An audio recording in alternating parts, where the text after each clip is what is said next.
So we've had a few days break with these morning jolts because we had a conference with our church, and that was an awesome time. And thanks if you prayed for us. And we have been speaking about forgiveness and sin and how to deal with sin.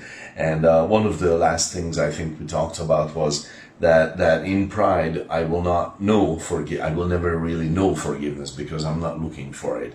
Because forgiveness only happens when there is humility on both sides, and on God's side obviously it's present. I'm not going to list all the reasons why it's obvious, but it is there. God is humble. He's humble enough to forgive, but are we humble enough to ask for forgiveness? And if I am living in pride and I'm not asking for forgiveness, then God will feel like an unhelpful, unreal solution to any problems because I keep lying to myself. It's going to be like, I think the verse was Jeremiah 15:13, yes, that we mentioned. So in 1 Samuel 12, to continue for our last thought from there, the prophet Nathan is asking David about something important, and Nathan is really using an allegory to ask the question that is pertaining to David. And David has at this point done something really awful.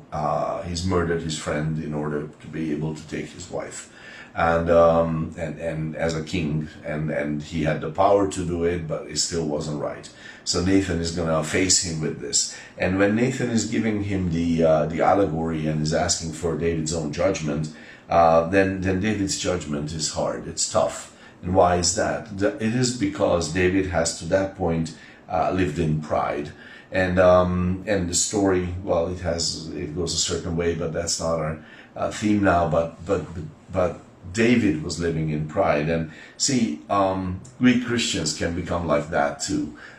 When pride takes hold of our hearts, we become very right, and we know how to judge because we have read the Bible, so we know how to judge, and we become tough and hard with everything and everybody, and that should be a notification, like hey, there's something wrong, because when I'm living in my pride, how would I personally know forgiveness? And if I live in my pride, how could I be forgiving myself? Because I myself don't know forgiveness. Someone who doesn't know forgiveness, doesn't receive forgiveness, obviously cannot pass it on. So then Ephesians 4:32 becomes sort of a distant thought for me. I'm just going to read it. And be kind one to another, tender-hearted, forgiving one another, even as God, for Christ's sake, has forgiven you.